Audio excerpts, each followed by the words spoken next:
ఒక సదుద్దేశం, ఒక సదాశయం లేకుండా ఒకరు కన్యాకుమారి నుంచి కశ్మీర్ వరకు నడిచిన అది ఒక నిరర్ధకమైన నడకగా చరిత్రలో మిగిలిపోతుంది.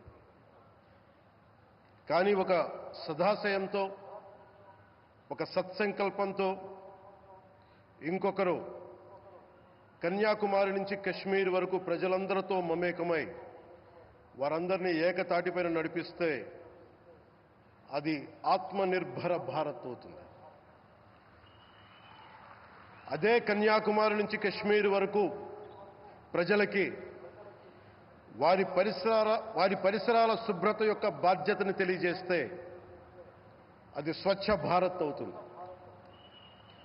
అదే కన్యాకుమారి నుంచి కశ్మీర్ వరకు ప్రజల గుండెల్లో దేశభక్తి, ధైర్య సాహసాలతో నింపితే అది పటిష్టమైన, బలిష్టమైన భారతం అవుతుంది. అది ఒక రోజున అఖండ భారతం అయి తీరుతుంది. ఒక బలమైన భారత్ కోసం, ఒక దృఢమైన దేశం కోసం, జగత్తంతా వసుదైక కుటుంబం అనే భావన కోసం 4.5 దశాబ్దాలుగా పరితపిస్తూ, పరిశ్రమిస్తూ ఆ దారిలో ఎదుర్కొన్న ప్రతి పరాజయాన్ని, పడ్డ ప్రతి అవమానాన్ని నవ్వుతూ స్వీకరిస్తూ, వాటినే విజయాలకి ఇంధనంగా వాడుకుంటూ, దేశాన్ని అభివృద్ధి పథంలో నడిపిస్తూ, భారతదేశాన్ని ప్రపంచంలోనే 3వ బలమైన ఆర్థిక వ్యవస్థగా తీర్చిదిద్దేలా నడిపిస్తున్న మన ప్రియతమ ప్రధాని, మన గౌరవ ప్రధాని శ్రీ నరేంద్ర మోదీ గారికి నా తరపున 5 కోట్ల మంది ఆంధ్రప్రదేశ్ ప్రజల తరపున నా హృదయపూర్వక నమస్కారాలు.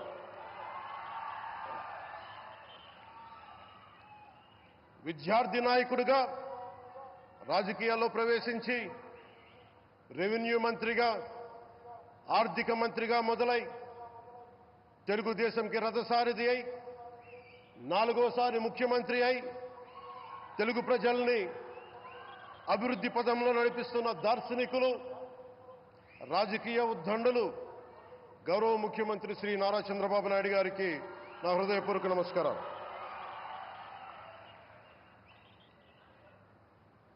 తోటి మంత్రివర్గ సహచరులైన ప్రతి ఒక్కరికి, నారా లోకేష్ గారికి,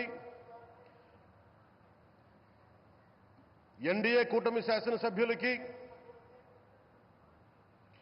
నాయకులకి, బీజేపీ నాయకులందరికీ పేరు పేరున నా నమస్కారాలు. కార్యకర్తలకి నా హృదయపూర్వక నమస్కారాలు. బీజేపీ నాయకురాలు శ్రీమతి పురంధేశ్వరి గారికి నా హృదయపూర్వక నమస్కారాలు. మా ఎన్డీఏ కూటమికి 164 అసెంబ్లీ స్థానాలు, 21 మంది పార్లమెంట్ సభ్యులనిచ్చి మమ్మల్ని వారి విలువైన ఓటుతో వేసి గెలిచిన ప్రతి ఒక్కరికి ఆడపడుచులకి, అక్క చెల్లెలకి, పెద్దలకి, పిన్నలకి, యువతులకి, యువకులకి పేరు పేరున నా హృదయపూర్వక నమస్కారాలు. ప్రజలు ఎన్డీఏ ప్రభుత్వాన్ని నమ్మారు, నిలబడ్డారు. అలా నిలబడినందుకే ఈ రోజున మన గౌరవ ప్రధానమంత్రి గారి సారథ్యంలో ఈ ప్రారంభోత్సవాలు కానీ, శంకుస్థాపనలు కానీ, అది దక్షిణ కోస్తా రైల్వే జోన్ కావచ్చు, కృష్ణపట్నం ఇండస్ట్రియల్ పార్క్ కానీ, గ్రీన్ హైడ్రోజన్ హబ్ కానీ, అనకాపల్లి బల్క్ డ్రగ్ పార్క్ కావచ్చు, 6 కొత్త రైల్వే ప్రాజెక్టులు కావచ్చు, వీటన్నిటిని వచ్చే పెట్టుబడి దాదాపు 2,10,000 కోట్ల రూపాయల పెట్టుబడులు, 7.5 లక్షల మందికి ఉపాధి అవకాశాలు. అవినీతితో కూరుకుపోయి ఉపాధి అవకాశాలు లేక, ఉద్యోగ అవకాశాలు లేక విలవిల్లాడుతున్న సమయంలో మీరు నిలబడ్డారు. అందుకే ఈ రోజున ఈ 2 లక్షల పైచిలుకు పెట్టుబడితో 7.5 లక్షల ఉపాధి అవకాశాలు లభించి మనందరికీ ఇచ్చినందుకు మనస్ఫూర్తిగా ప్రధానమంత్రి శ్రీ నరేంద్ర మోదీ గారికి చేతులెత్తి నమస్కరిస్తున్నాం. ఇవి కాకుండా కొత్త హైవేల నిర్మాణం విస్తరణ, అలాగే అమరావతి రాజధానికి పెట్టుబడులు, పోలవరంకి నిధులు, 15th ఫైనాన్స్ కమిషన్ నిధులు కానీ, జల్ జీవన్ మిషన్ కోసం ప్రతి ఇంటికి నీరు, రక్షిత మంచినీరు రావాలి ఆయన ఆకాంక్ష, ఆయన ఆశయం. మనకు గంట కాదు 24 గంటలు రావాలని పడ్డ తపన ప్రధానమంత్రి గారిది. వీటన్నిటికీ చేయగలుగుతున్నాం, ముందు ప్రారంభించామంటే మీరు మా మీద పెట్టిన భరోసా, మా మీద పెట్టిన నమ్మకం, గౌరవ ప్రధానమంత్రి గారి మీద మీరు చూపించిన నమ్మకం. ఈ రోజున అది 2 లక్షల పైచిలకు పెట్టుబడులుగా ఇక్కడికి వచ్చింది. ఎక్కడో మన మారుమూల గ్రామాల్లో 70 సంవత్సరాల పాలనలో గ్రామాలకి రోడ్డు లేదు. ప్రధానమంత్రి సడక్ యోజన కింద ఈ రోజున మనం మారుమూల గిరిజన గ్రామాల్లో కూడా రోడ్లు వేయగలుగుతున్నామంటే దానికి ముందుండి మాకు వెన్నుతట్టి మాకు నిధులు సమకూరుస్తుంది నరేంద్ర మోదీ గారు. భారతం అభివృద్ధి పదంలో ఎందుకు చేశారు ఇవన్నీ అంటే, భారతదేశం అన్ని రాజ్యాలు, అన్ని రాష్ట్రాలు ఏ ఒక్కరు కూడా అభివృద్ధిలో వెనకపడకూడదు. అది మనకి తెలంగాణ కావచ్చు, ఆంధ్రప్రదేశ్ కావచ్చు, ఆంధ్రప్రదేశ్లోని ఉత్తరాంధ్ర, రాయలసీమ, మనకి కోస్తాంధ్ర కావచ్చు, ఎక్కడా కూడా ఏ ప్రాంతం కూడా వెనుకపడకూడదు. అభివృద్ధిలో అందరికీ సమాన వాటా ఉండాలని చెప్పే ఈరోజు ఇన్ని పెట్టుబడులు. ఈ మోదీ గారి సంకల్పానికి, సహకారానికి, ఆయన గైడెన్స్కి మనస్ఫూర్తిగా నా కృతజ్ఞతలు. 5 ఏళ్ల అవినీతి అరాచక పాలనలో ఆంధ్రప్రదేశ్ అంధకారంలో కూరుకుపోయినప్పుడు ఆ రోజున మన ముందుకొచ్చి మేము ఎన్డీఏ కూటమితో మనం నిలబెడదాం, ఆంధ్రప్రదేశ్ ప్రజల ఆకాంక్షలు నిలబెడదాం, అభివృద్ధి పదంలో నడిపిద్దామని చెప్పి ఆ రోజు ఆశాజ్యోతిలో నిలబడ్డారు. అసలు అభివృద్ధికి ఆస్కారమే లేదు ఆంధ్రాకి అనే స్థితి నుంచి అభివృద్ధి అంటే ఆంధ్రానే అని చెప్పుకునేలా గౌరవ ముఖ్యమంత్రి గారి నాయకత్వం, చంద్రబాబు గారి నాయకత్వంలో, ప్రధానమంత్రి గారి నిర్దేశకత్వంలో, వారి సూచనలతో సహకారంతో కేబినెట్ కానీ, మంత్రివర్గ సహచరులు కానీ, ఎన్డీఏ కూటమి ఎమ్మెల్యేలు కానీ, మేమందరం కార్యకర్తలు అందరం కష్టపడతాం. అహిర్నిశలు రేయం భవళ్ళు కష్టపడతాం. దేశ ప్రగతిలో భాగస్వామ్యులవుతాం. మేము ప్రధానమంత్రి గారికి అండగా ఉంటామని తెలియజేసుకుంటూ, ఆంధ్రప్రదేశ్లో ఉన్న ఆంధ్రాకి వెలుగుతో నింపుతున్న మీ నిండు హృదయానికి నా హృదయపూర్వక కృతజ్ఞతలు తెలియజేసుకుంటున్నాను. మరోమారు మీ అందరికీ ధన్యవాదాలు తెలుపుకుంటూ, నమ్మకం పెట్టారు.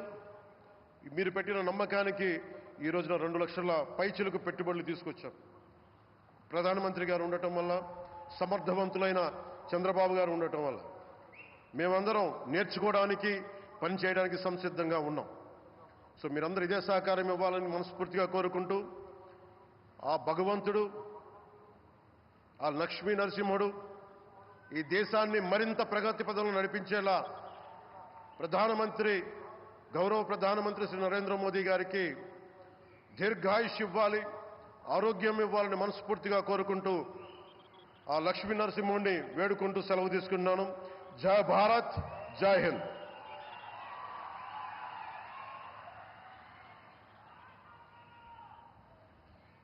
Thank you sir, thank you very much. మరి అలాగే నిత్య యువకులు ఆయన, విశ్రాంతి అన్నది ఆయన డిక్షనరీలోనే లేదు. నిత్యం పాలన, అభివృద్ధి, సంక్షేమం చుట్టూ పరిభ్రమిస్తూ ఉంటారు. దేశంలో నంబర్ 1 చీఫ్ మినిస్టర్గా ఉన్న మన ప్రియతమ ముఖ్యమంత్రి వర్యులు శ్రీ నారా చంద్రబాబు నాయుడు గారి అధికారం చేపట్టిన 6 నెలలకే ఆంధ్రప్రదేశ్ ప్రగతిని పట్టాలకెక్కించారు. ఆర్థిక రాజధానిగా విశాఖను మార్చేస్తాం అంటూ హామీ కూడా ఇచ్చి అంతర్జాతీయ ప్రాజెక్టులను ఆయన బీజం వేశారు. రాష్ట్ర అభివృద్ధి చెందాలి అంటే కేంద్రం మద్దతు ఎంతగానో అవసరమని భావిస్తూ మన ప్రియతమ ముఖ్యమంత్రి వర్యులు ఇప్పుడు ఎన్నో సాహసోపేతమైనటువంటి నిర్ణయాలు కూడా తీసుకుంటూ ఉన్నారు. విశాఖ వచ్చే పారిశ్రామికవేత్తలకు స్వాగతం పలకడం మాత్రమే కాదు, వారికి కావలసిన మౌలిక సదుపాయాల కల్పన కూడా ప్రభుత్వం బాధ్యత వహించాలి అంటూ ఆయన స్పష్టం చేస్తూ వస్తారు. వైజాగ్ రండి అంటూ జాతీయ, అంతర్జాతీయ సంస్థలకు స్వాగతం పలుకుతున్నారు. అమరావతిలో నూతన నిర్మాణాలకు శ్రీకారం చుట్టారు మన ప్రియతమ ముఖ్యమంత్రి వర్యులు. అభివృద్ధి బాటగా శిఖరాగ్రాన నిలపాలి ఆంధ్రప్రదేశ్ని అనే ఆయన సంకల్పం నెరవేరాలి అంటూ మనస్ఫూర్తిగా కోరుకుంటూ ప్రియతమ ముఖ్యమంత్రి వర్యులు శ్రీ నారా చంద్రబాబు నాయుడు గారి అమూల్య సందేశం.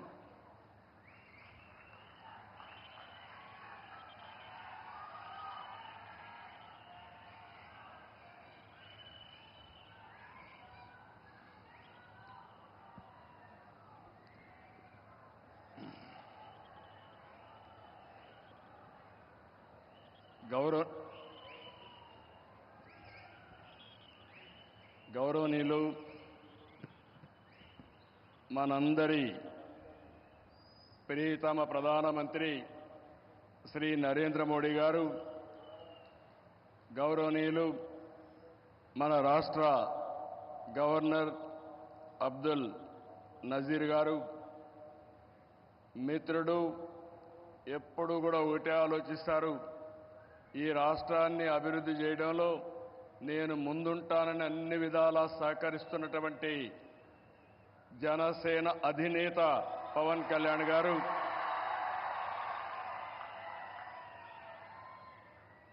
వేదిక పైనున్న కేంద్ర మంత్రులు,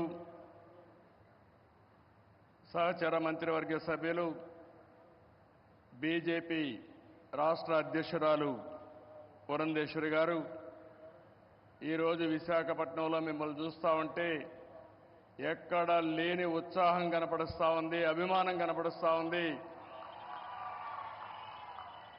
అలాంటి మీ అందరికి కూడా పేరు పేరున మనస్ఫూర్తిగా నా నమస్కారాలు.